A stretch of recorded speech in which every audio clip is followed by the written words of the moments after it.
January 17th, 1920, midnight. Across America, the 18th Amendment took effect. The manufacture, sale, and transportation of alcoholic beverages became illegal. Prohibition had begun.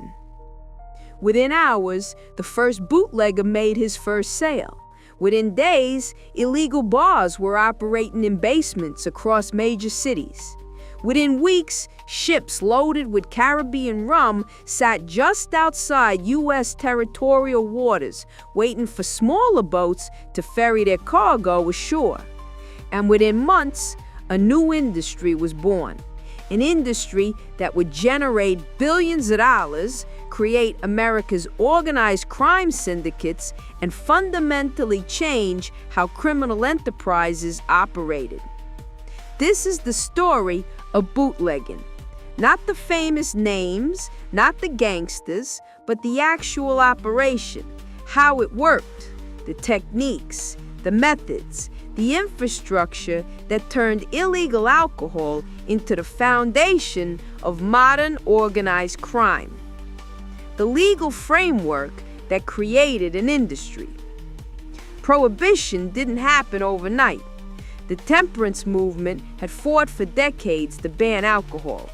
By the late 1800s, Americans consumed an average of 7.1 gallons of alcohol per year, over 3 times today's consumption. Religious groups blamed alcohol for societal problems, violence, poverty, disease, inability to hold jobs. The movement gained power through the early 1900s. In 1919, Congress passed the 18th Amendment. Ratified by the states, it banned the production and sale of intoxicating beverages. The Volstead Act, passed in 1920, defined enforcement rules and specified what counted as intoxicating: anything over 0.5% alcohol. January 17, 1920, Prohibition began. Thousands of legal saloons closed. Breweries shut down. Distilleries went out of business. But demand for alcohol didn't disappear. Millions of Americans still wanted to drink. And where demand exists without legal supply, illegal supply fills the gap. Bootlegging was born from this economic reality. The government had created a commodity that was illegal to produce but highly desired. The profit margins were enormous. The risks in those early months seemed manageable. Anyone willing to break the law could become wealthy. The supply chain, where bootleggers got their product. Bootleggers needed alcohol. They had 4 main sources. Foreign imports. The most profitable source was smuggling liquor from countries where it remained legal: Canada, the Bahamas, Cuba, Mexico, the French islands of St. Pierre and the Kilian off Newfoundland's coast. 75% of all liquor smuggled into America during Prohibition came through Detroit from Windsor, Ontario, across the Canadian border. The Detroit River became a highway for illegal alcohol. Ships would load quality whiskey, rum, gin, and champagne in foreign ports. They'd sail to positions just outside U.S. territorial waters, originally 3 miles from shore, later extended to 12 miles by international agreement. These ships anchored in what became known as Rum Row, a line of vessels sitting offshore waiting for American bootleggers to pick up their cargo. Contact boats, small, fast vessels operated by smugglers, would race out to Rum Row, load cases of liquor, then speed back to shore before Coast Guard cutters could intercept them. One ship could carry $200,000 worth of contraband in a single trip. The profit margins were staggering. A case of whiskey bought for $40 in the Bahamas sold for $90 wholesale in New York City, then $200 retail in speakeasies. medicinal whiskey. Prohibition included exemptions. Doctors could prescribe medicinal whiskey for various ailments. Pharmacies could dispense it with legitimate prescriptions. Within months, bootleggers exploited this loophole. They forged prescriptions. They bribed doctors to write them. They created fake prescription pads and distributed them to accomplices. Millions of bottles of medicinal whiskey that should have gone to sick patients ended up in speakeasies instead. Drugstores became fronts for bootlegging operations. Some pharmacists made more money from illegal sales than from legitimate prescriptions. Industrial alcohol. American industries required alcohol for various legitimate purposes: manufacturing, chemical production, fuel. The government allowed companies to produce and use denatured industrial alcohol mixed with poisonous additives to make it unfit for drinking. Bootleggers found chemists who could wash the poisonous additives out of industrial alcohol. They'd redistill it, mix it with water, add flavoring, sell it as whiskey or gin. But the process was imperfect. The government deliberately made industrial alcohol dangerous. Wood alcohol was added, poisonous if consumed, causing blindness, paralysis, and death. By 1927, the government doubled the wood alcohol content and added kerosene and pyridine to make removal nearly impossible. Bootleggers tried anyway. Their chemists removed some of the additives, but traces remained. This rot-gut liquor poisoned thousands. As many as 50,000 people died from tainted alcohol during Prohibition. Homemade production. The fourth source was domestic production. Moonshiners operated illegal stills, producing whiskey from corn. These operations ranged from small family operations making a few gallons per day to large-scale distilleries producing thousands of gallons per week. The Bureau of Prohibition seized almost 700,000 stills nationwide from 1921 to 1925. From mid-1928 to mid-1929 alone, federal agents confiscated 11,416 stills, 15,700 distilleries, and 1.1 million gallons of alcohol. But for every still they found, 10 more operated undetected. The transportation network, getting product to market. Getting alcohol from source to customer required sophisticated logistics. Bootleggers developed multiple transportation methods. Maritime smuggling. Rum-running by sea was the most profitable method. Ships would anchor on Rum Row just outside U.S. jurisdiction. Contact boats would ferry cargo ashore. The early 1920s were the golden years for rum runners. The Coast Guard and the Bureau of Prohibition hadn't yet developed effective countermeasures. Bootleggers operated with relative impunity. Ships were modified for speed and stealth. False bottoms hid liquor. Concealed machine guns protected cargo from pirates and hijackers. Crews developed elaborate codes to communicate with shore contacts. But by 1923, the Coast Guard requested 200 more cruisers and 90 speedboats. Eventually, they deployed 36 World War I naval vessels and 11,000 officers specifically for Prohibition enforcement. The Coast Guard obtained fast patrol boats called six-bitters that could match bootlegger speeds. By 1926, they could intercept most contact boats trying to reach shore. Bootleggers started dumping liquor overboard to avoid arrest. In 1927, the Supreme Court ruled that American flag ships carrying illegal liquor could be seized up to 34 miles offshore. This pushed Rum Row further out, making profitable runs increasingly difficult. Land transportation. Bootleggers smuggling liquor overland from Canada or Mexico modified vehicles extensively. They installed false floorboards with felt padding to muffle the sound of bottles clinking. They created fake gas tanks that held liquor instead of fuel. Some smugglers even mixed whiskey with the air inside tire tubes. As automobile mass production made cars more affordable, bootleggers souped up their vehicles. They adjusted axles and shocks and tires for better performance on dirt roads. They modified engines for more speed and power. These modifications were necessary for outrunning law enforcement. High-speed chases on rural roads became commonplace. Bootleggers needed cars that could handle heavy loads while moving fast enough to escape pursuing police. This arms race between bootleggers and law enforcement is considered the birth of auto racing in America. Bootleggers developed driving skills and mechanical knowledge that would later translate into stock car racing. Many early NASCAR drivers had bootlegging backgrounds. Urban distribution.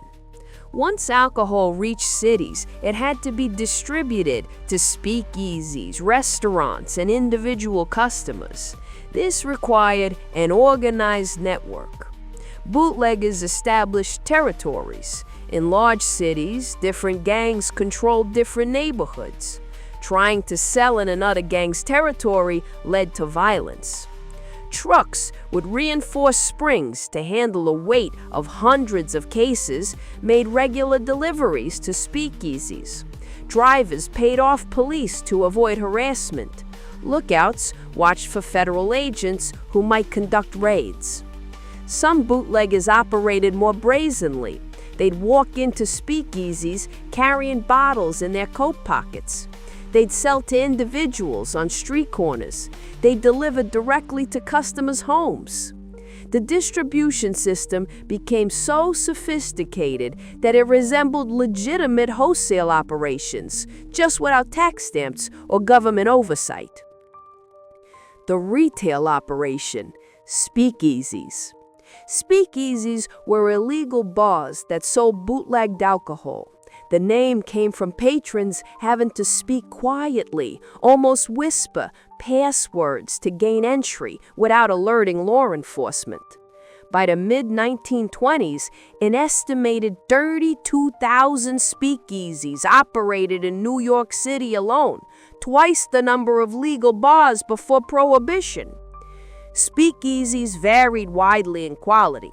Some were fancy clubs with jazz bands, ballroom dance floors, and table service. Others were dingy basement rooms with a few bottles of rock gut gin and no ventilation. The better establishments disguised themselves as legitimate businesses: soda shops, ice cream parlors, social clubs. Secret doors, hidden staircases, and basement entrances prevented casual observation by law enforcement. Entry required passwords, membership cards, or vouching by trusted patrons. This system protected owners from undercover police while allowing regular customers easy access. Speakeasies changed American drinking culture fundamentally. Before Prohibition, saloons were male-only spaces. Respectable women didn't frequent them, but speakeasies welcomed women and couples. Mixed-gender drinking became socially acceptable. Restaurants started offering alcohol alongside food, targeting women who were uncomfortable sitting at bars. Italian restaurants gained popularity by serving wine with meals. The speakeasy era normalized women drinking in public, a social change that outlasted Prohibition itself. The quality problem: what was actually being sold? Not all bootlegged alcohol was equal quality, varied dramatically based on source and production method. The best: imported liquor, authentic Scottish whiskey, Canadian whiskey, Caribbean rum, and French champagne smuggled from legitimate foreign distilleries represented the highest quality. These products were made professionally, aged properly, and safe to drink. But they were expensive. Only wealthy patrons at high-end speakeasies could afford imported liquor regularly. The term, the real McCoy, meaning authentic, high-quality goods, originated during Prohibition from a rum runner whose imported liquor was consistently genuine. The middle, medicinal and diverted alcohol. Whiskey diverted from pharmacies and breweries offered reasonable quality.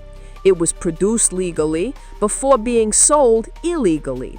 While not as aged or refined as imported spirits, it was drinkable and relatively safe. The worst, rock gut and bathtub gin. The cheapest speakeasies served terrible alcohol, industrial alcohol that hadn't been properly washed of chemicals, moonshine distilled poorly, grain alcohol mixed with water and flavoring. Bathtub gin got its name from bootleggers mixing ingredients in bathtubs because they were the only containers large enough.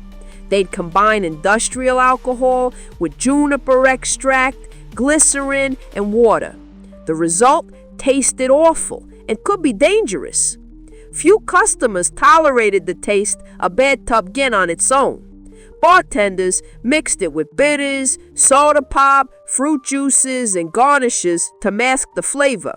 While mixed drinks existed before Prohibition, the need to hide bad alcohol's taste made cocktails fashionable. The worst products, nicknamed smoke, when made from pure wood alcohol, killed or maimed thousands of drinkers. Blindness, paralysis, death. Consuming poorly made alcohol carried serious health risks. Bootleggers who sold dangerous liquor didn't care. The profit margins justified any risk to customers. The financial structure, how money flowed. Bootlegging generated enormous profits. Understanding the financial structure explains why organized crime exploded during this era. Markup economics. A case of quality whiskey purchased in the Bahamas for $40, sold wholesale in New York for $90. Speakeasies then sold individual drinks, marking up the retail price to $200 per case equivalent. A single successful rum-running trip could net tens of thousands in profit. Larger operators made hundreds of thousands monthly. The most successful bootleggers cleared over $1 million annually. Enormous wealth in 1920s dollars.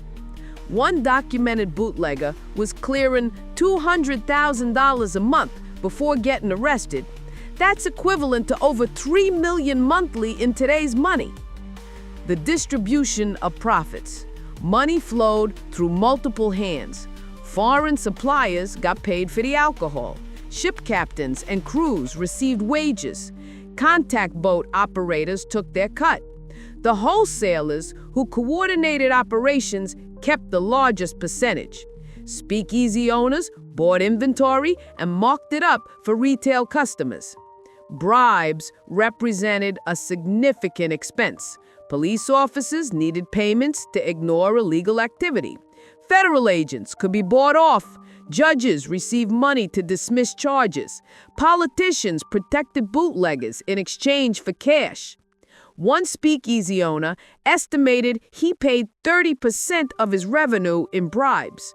But even after bribes, the profit margins remained enormous. Territorial control. As bootlegging became more profitable, gangs fought for control of territories. Whoever controlled the distribution in a neighborhood controlled the money. This led to violence.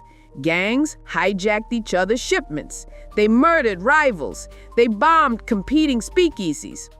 Eventually, the gangs established boundaries.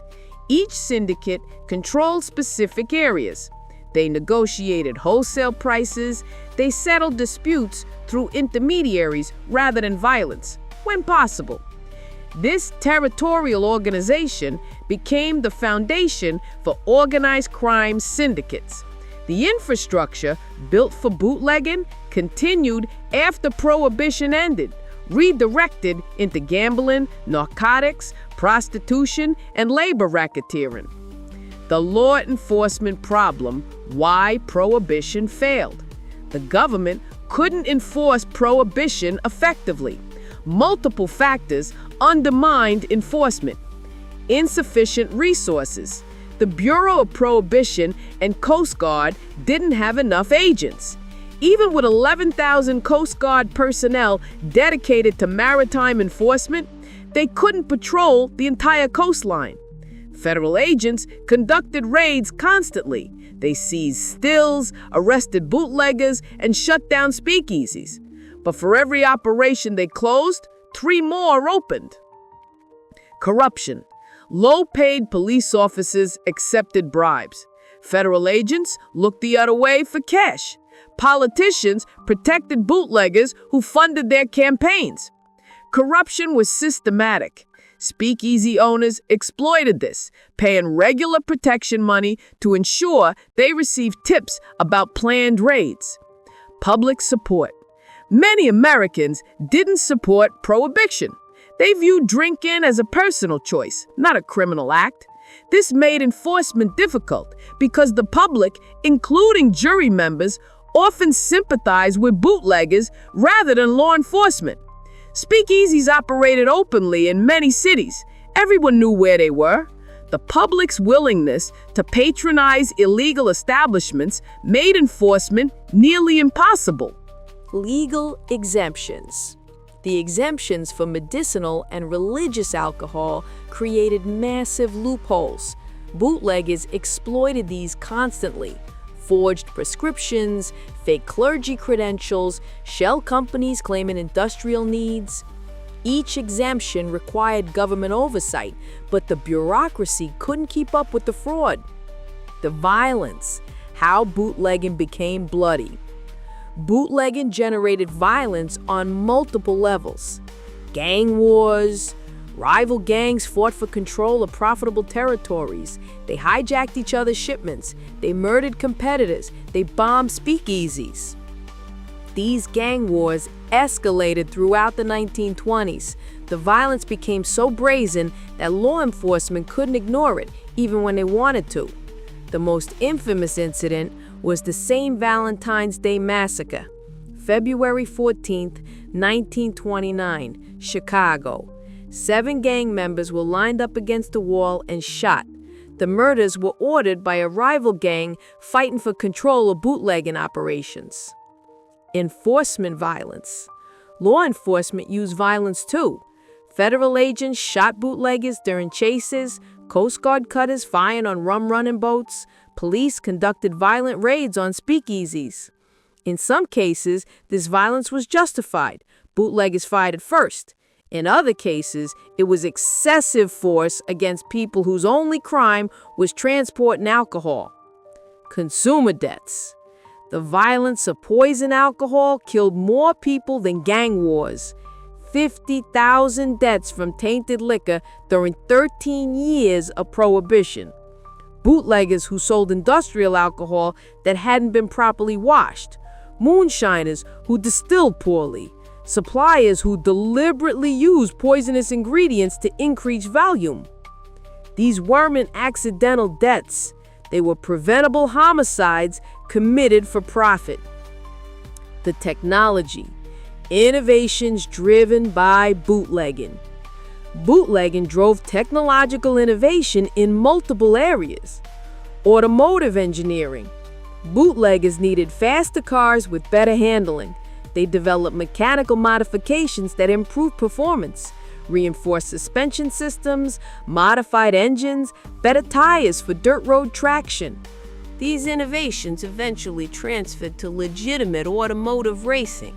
Many techniques developed by bootleggers became standard in performance vehicles. Communications. Bootleggers developed coded communication systems, radio broadcasts with hidden messages, code words for products and locations, elaborate signals to warn of law enforcement presence. One bootlegger owned a radio station and had his wife read children's bedtime stories on air. The stories contained coded messages to rum runners about pickup times and locations. chemistry. The need to wash industrial alcohol drove advances in distillation techniques.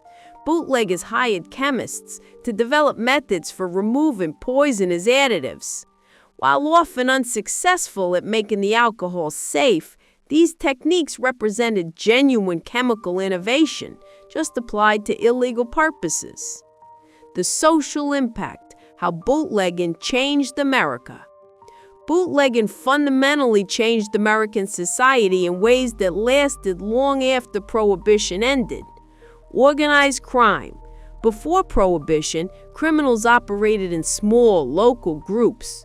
Bootlegging required large-scale organization, supply chains, distribution networks, territorial control, financial management.